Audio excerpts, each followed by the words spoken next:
ॐ वसुदेवसुतं देवं कंसचाणूरमर्दनं देवकी परमानन्दं কৃষ্ণং বন্দে জগদ্গুরুম।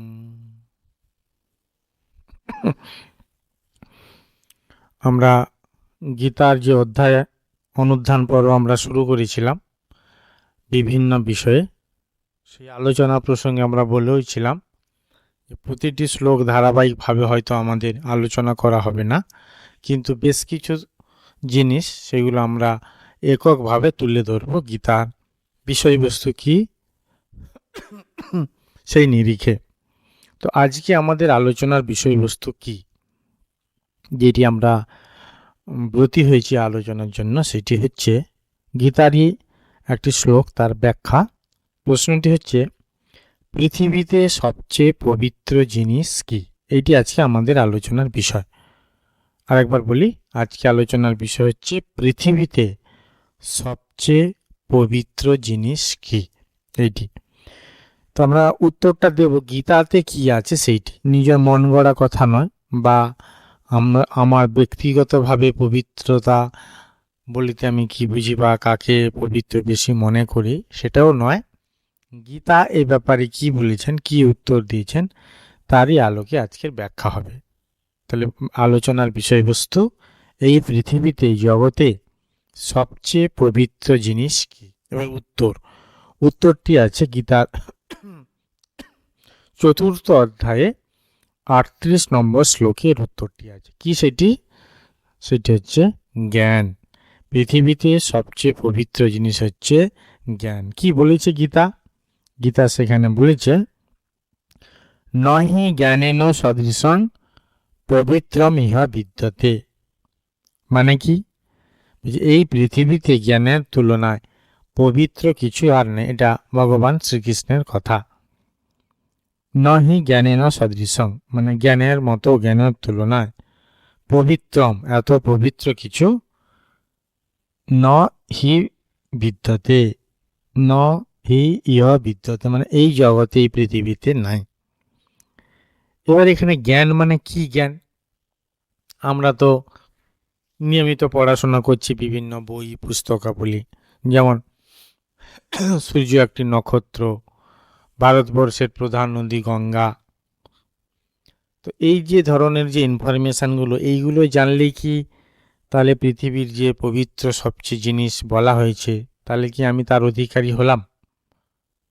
এর ব্যাখ্যাটি কি আছে সেটি আজকে আমাদের আলোচনার কথা। তাহলে মূল যে প্রশ্নটি ছিল, এই পৃথিবীতে সবচেয়ে পবিত্র জিনিস কি, তার উত্তরটি হচ্ছে জ্ঞান। গীতাতে বলছেন, নহে জ্ঞানেন সদৃশং পবিত্রম ইহা বিদ্যতে। এই পৃথিবীতে জ্ঞানের তুলনায় কিছু নাই। তাহলে এখানে জ্ঞান মানে কি, এটাই ব্যাখ্যা করি।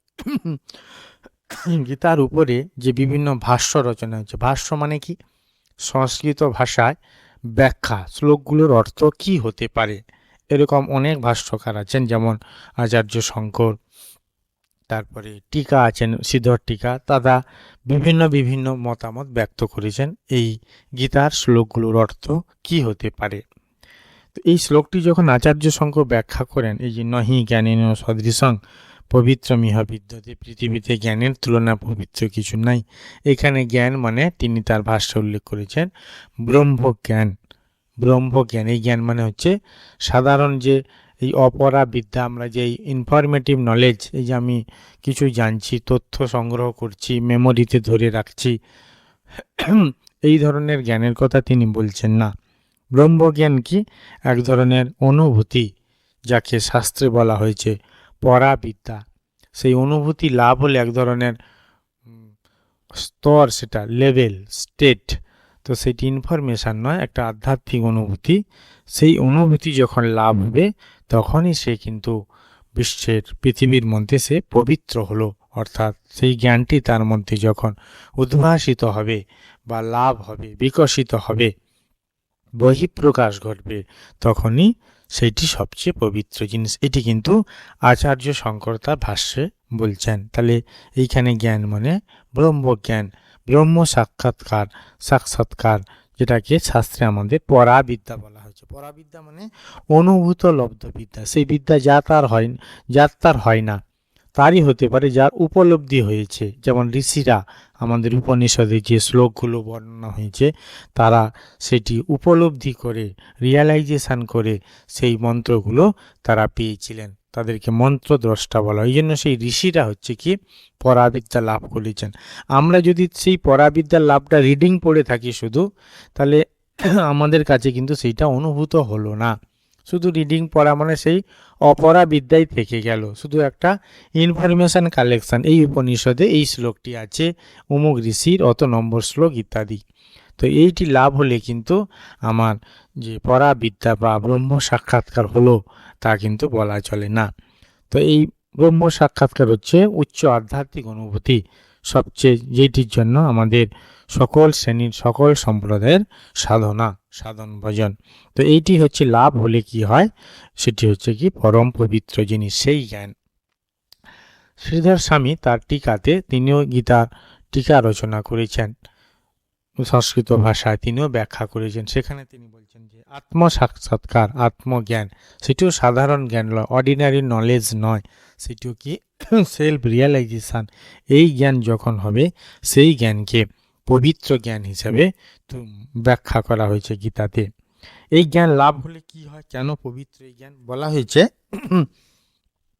এই ব্রহ্ম সাক্ষাৎকার হলে বা ব্রহ্মজ্ঞান হলে এই ব্রহ্মজ্ঞর ব্যক্তি কি হয়, জ্ঞান লাভের পর কোনো রূপ পাপের দ্বারা তিনি লিপ্ত হন না। তার যদি সেই জ্ঞান লাভ হয়ে যাবে, তারপরে কোনো ধরনের পাপ, সেই চোখ দিয়ে দেখা হোক, কান দিয়ে শোনা হোক, মুখ দিয়ে বলা হোক, মন দিয়ে চিন্তা করা হোক, হাত দিয়ে কর্ম করা হোক, কোনো ধরনের তিনি পাপ কাজ করতে পারবেন না বা পাপ তাকে লিপ্ত করতে পারবেন না। কীরকম, যেমন পদ্মপত্রে জল থাকলে সেই জলটি পদ্মপত্রের সঙ্গে মিশে যায় না, সেপারেট থাকে, আলাদা থাকে, একটু হেললে জলটি পড়ে যায়, পাতার মধ্যে ভিজিয়ে দেয় না পাতাটিকে।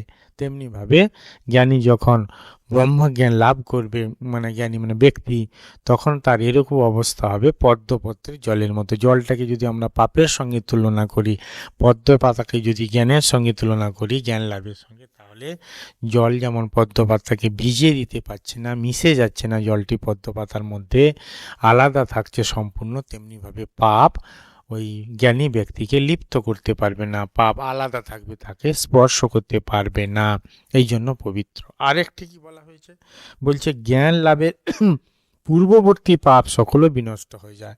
ধরো তার জ্ঞান লাভ সে সাধনা করছে, লাভের পূর্বে হয়তো তার কিছু পাপ ছিল সঞ্চিত, যখন জ্ঞান লাভ হবে সেই যে পূর্বকৃত পাপগুলো কমপ্লিটলি ডিস্ট্রয় হয়ে যাবে। কীরকম, উদাহরণ দিয়ে বলছেন যে তুলা অগ্নিতে নিক্ষেপ হলে, তুলা কটন, এইটি অগ্নিতে নিক্ষিপ্ত হলে যেমন তৎক্ষণাৎ ভস্মীভূত হয়ে যায়, বার্নড হয়ে যায়, সেই রূপ জ্ঞানী ব্যক্তির অর্থাৎ ব্রহ্মজ্ঞানী সমস্ত পাপ তৎক্ষণাৎ ভস্মীভূত হয়ে যায়। তাহলে এই হচ্ছে সেই জ্ঞানটির মাধুর্য, মাহাত্ম্য। কীরকম না, সেই জ্ঞান যার লাভ হবে এতই পবিত্র, তার পূর্বের যে জ্ঞান সেইগুলো ভস্মীভূত হয়ে যাবে। উদাহরণ হিসেবে বলা হয়েছে তুলোটি যেমন আগুনে ভস্মীভূত হয়ে গেল, এবং তার পরবর্তীকালে, জ্ঞান লাভের পরবর্তীকালেও কোনোরূপ পাপ এই জ্ঞানীকে লিপ্ত করতে বা টাচ করতে পারবে না, যেমন পদ্মপত্রকে জল টাচ করতে পারে না বা সংশ্লিষ্ট করতে পারে না, ইম্প্যাক্ট ফেলতে পারে না, ভিজিয়ে দিতে পারে না। যেমন পদ্মপত্র থাকে সেপারেট, তেমনই থাকে, জল পুরো আলাদা, কেবল তার উপরে থাকে ওই গোল জিনিসটার মধ্যে, যদি আবার সেই সময় হয় তাহলে পড়ে যাবে, সেখানে আটকা থাকবে না। স্পঞ্জে যেমন আটকে যায়, স্পঞ্জ শুষে নেয়, ওরকমটি নয়, পুরো আলাদা থাকে। এইভাবে জ্ঞানী ব্যক্তি পাপ থেকে লিপ্ত হবেন না পরবর্তীকালে, জ্ঞান লাভের পরবর্তী সময়ে, এবং জ্ঞান লাভের পূর্বে যদি তার পাপ সঞ্চিত থাকে, তাহলে ওই অগ্নিতে তুলার ন্যায় কমপ্লিটলি ডিস্ট্রয় হয়ে যাবে, পুরোপুরি ধ্বংস হয়ে যাবে, আগুনে ভস্মীভূত হয়ে যাওয়ার মতো কোনো পাপ থাকবে না। এই জ্ঞান যখন লাভ হবে, এই জ্ঞান লাভ হলে আরেকটি কি হয় না, আমাদের মন পবিত্র হয়ে যায়। এই পবিত্র মনে কোনো রকম কামনা বাসনা সেগুলো থাকে না, তখন মন কি হয়, অনন্ত শক্তি এবং অনন্ত আনন্দে পরিপূর্ণ হয়। এইরূপ পবিত্র মন লাভ করাই কিন্তু আমাদের সকল সাধনার উদ্দেশ্য। তার কারণ কি, মন যদি এরূপ পবিত্র হয়ে যাবে এই ব্রহ্মজ্ঞানের দ্বারা, আত্ম সাক্ষাৎকারের দ্বারা, পরাবিদ্যা লাভের দ্বারা, তখন কি হবে, মনে যে শান্তি এবং আনন্দ আসবে সেটি ক্ষণিক নয়, চিরস্থায়ী, অনন্ত, মৃত্যুর পরেও সেটি থাকবে। তো এই যে মনের পবিত্রতা লাভ করা, এটি সকল সাধনার উদ্দেশ্য। এ প্রসঙ্গে একটি কথা বলে রাখি, রাজা মহারাজ স্বামী ব্রহ্মানন্দজির কথা। একবার যখন তিনি পুরীতে আছেন তার শিষ্যদের সাথে নিয়ে, স্বামী সর্বানন্দজিকে একজন জনৈক ভক্ত বলছেন তখন উদ্দেশ্য করে যে, তোমরা কীরকম সন্ন্যাসী, তোমাদের কোনো সিদ্ধাই নেই। তখন রাজা মহারাজ কাছে ছিলেন, তিনি শুনে বললেন, সিদ্ধাই লাভ তো সহজ, মনের পবিত্রতা অর্জন করা কঠিন। মনের পবিত্রতাই আসল জিনিস। সিদ্ধাইকে যেগুলো আমরা বড় করে দেখি, মিরাকেল কিছু একটা ঘটিয়ে দেবে, হাতে কিছু নিয়ে সঙ্গে সঙ্গে একটা রসগোল্লা এসে গেল, অলৌকিক যে ক্ষমতা, এইগুলোকে মহারাজ বলছে সহজ, এগুলোকে গুরুত্ব দিচ্ছেন। আমরা ঠাকুরের জীবনের কথা অমৃত পড়তে গিয়ে দেখেছি, তিনি সিদ্ধাইকে আবার অতি নিকৃষ্ট বস্তুর সঙ্গে তুলনা করেছেন। অতএব এইগুলোর দিকে যাতে মন না যায় তার জন্য তিনি সাবধান করে দিয়েছেন। রাজা মহারাজ বলেন যে সিদ্ধাই এটা খুব সহজ, এটা এমন কিছু নয় সিদ্ধাই লাভ করা, কিন্তু মেন যেটি প্রয়োজন সেটি হচ্ছে কি, আমাদের মনের পবিত্রতা। মনের পবিত্রতা অর্জন করা কঠিন, আর এই পবিত্রতাই আসল জিনিস। কেন, এই পবিত্র যখন মন হয়ে যাবে তখন মনে কোনো রূপ কষ্ট দুঃখ থাকবে না, বরং মন অনাবিল শান্তি এবং আনন্দে পরিপূর্ণ হয়। তাই পবিত্রতা কিসে হবে, মনের যেই ফেসিলিটিসগুলো বা এই যে ফলাফলগুলো আসবে, অনন্ত শান্তি এবং অনন্ত আনন্দ, তখন মন যখন জ্ঞান লাভ করবে। জ্ঞান মানে কি জ্ঞান, আত্ম সাক্ষাৎকার। আমি যে স্বরূপত আত্মা, আমি যে স্বরূপত ব্রহ্ম, এইটি শুধু কথার কথা নয়, যখন ঈশ্বর কৃপায় বা সাধন ভজনের দ্বারা যখন এই অনুভব হবে, তখন সেই অনুভূত লব্ধ জ্ঞানটাই পরাবিদ্যা। অনুভূত লব্ধ জ্ঞানটাই আমাদেরকে পবিত্র করবে, শরীরকে, মনকে, চিন্তা ভাবনাকে। তো সেই জন্য আজকের যে আলোচনার বিষয়বস্তুটি ছিল যে পৃথিবীতে সবচেয়ে পবিত্র জিনিস কি। আমরা সাধারণত পবিত্রতা সম্পর্কে লৌকিকভাবে যেটা দেখে থাকি, কোনো পূজা দ্রব্য বা কোনো দেবদেবীর বেদী বা কোনো পবিত্র ধর্মগ্রন্থ, এই ধরনের কে আমরা পবিত্র হিসাবে আখ্যা দিই। কিন্তু গীতা আজকে বলছেন তার 4র্থ অধ্যায়ে 38 নম্বর শ্লোকে যেটি ব্যক্ত হয়েছে, যে পৃথিবীতে সবচেয়ে পবিত্র জিনিস হচ্ছে জ্ঞান। নহি জ্ঞানেন সদৃশং পবিত্রমিহ বিদ্যতে। এই পৃথিবীতে, এই জগতে জ্ঞানের তুলনায়, জ্ঞানের সদৃশ পবিত্র কিছু আর নেই। তবে হ্যাঁ, এই জ্ঞান হচ্ছে জাগতিক কোনো তথ্যর যে সংগ্রহ করা, মেমোরিতে ভরে দেওয়া অপরাবিদ্যার যে জ্ঞান, সেই ধরনের জ্ঞান নয়। এইখানে জ্ঞান মানে অনুভূত লব্ধ বিদ্যা, অনুভূত লব্ধ জ্ঞান, সেটি আত্মসাক্ষাৎকার বা ব্রহ্ম সাক্ষাৎকার, যেটিকে শাস্ত্রে বলেছে পরাবিদ্যা। তো এই জ্ঞান যখন আমাদের লাভ হবে, তখনই কিন্তু আমাদের যথাযথ পবিত্রতা অর্জন হবে। উদাহরণ দিয়ে বলছেন যে জ্ঞানী সে পরবর্তীকালে তার কোনো রকমের পাপও আসবে না, আর পূর্ববর্তী যে পাপ যদি করা হয়ে গিয়ে থাকে তাহলে সেইটাও ভস্মীভূত হয়ে যাবে। দুটো উদাহরণ দিয়ে বলছেন, তুলার ন্যায় ভস্মীভূত, অগ্নিতে নিক্ষিপ্ত তুলার ন্যায়, আর পরবর্তীকালে পাপ তাকে লিপ্ত করতে পারবেন না, যেমন হচ্ছে কি না পদ্মপত্রে জল আকৃষ্ট বা সংশ্লিষ্ট হয় না। তখন কি হবে ফলাফল হিসেবে, না যোগী বা জ্ঞানী বা যার এই জ্ঞানটি লাভ হয়েছে, তিনি যে পবিত্রতম হবেন পৃথিবীর মধ্যে, তার ফলস্বরূপ অনন্ত শান্তি, অনন্ত সুখ, অনন্ত লাভ তিনি, অনন্ত আনন্দ তিনি লাভ করবেন। তাই সেই জন্য গীতা আমাদের এই শিক্ষা দিল। আজকে আমরা জানলাম এই পঠনের মধ্য দিয়ে যে পৃথিবীতে সবচেয়ে পবিত্র জিনিস হচ্ছে জ্ঞান। তাই জ্ঞানের অন্বেষণ করা, জ্ঞানের আরাধনা করা, জ্ঞানের অনুশীলন করা দরকার। স্বামী বিবেকানন্দ বলছেন যে আমাদের জ্ঞান প্রত্যেকের ভিতরে আছে বটে, কিন্তু সেইটিকে প্রকাশ করার জন্য, বিকাশ করার জন্য জ্ঞানের অনুশীলন করা দরকার, চর্চা করা দরকার। তখন সেই জ্ঞান আমাদের মধ্যে পরিস্ফুটন ঘটে, বিকশিত হয়, স্ফুরণ ঘটে, বিকাশ ঘটে। তখন সেই জ্ঞান বিকাশ হলে তখন আমাদের মধ্যে পবিত্রতা আসে। সেই পবিত্রতায় আমাদের অনন্ত সুখ, অনন্ত শান্তি এবং অনন্ত আনন্দ এনে দেয়। তো সুতরাং আজকের আলোচনার বিষয়বস্তু ছিল এই পৃথিবীতে সবচেয়ে পবিত্র জিনিস কি? উত্তর হলো জ্ঞান, ব্রহ্মজ্ঞান এবং আত্মজ্ঞান। গীতার এই শিক্ষা নিয়ে আমরা আরও ভবিষ্যতে এগিয়ে চলব। ভগবান শ্রীকৃষ্ণের চরণে আন্তরিক প্রণাম ও প্রার্থনা জানিয়ে আজকের এই আলোচনা এখানে শেষ করছি। ওম শান্তি শান্তি শান্তি। হরি ওম তৎসৎ।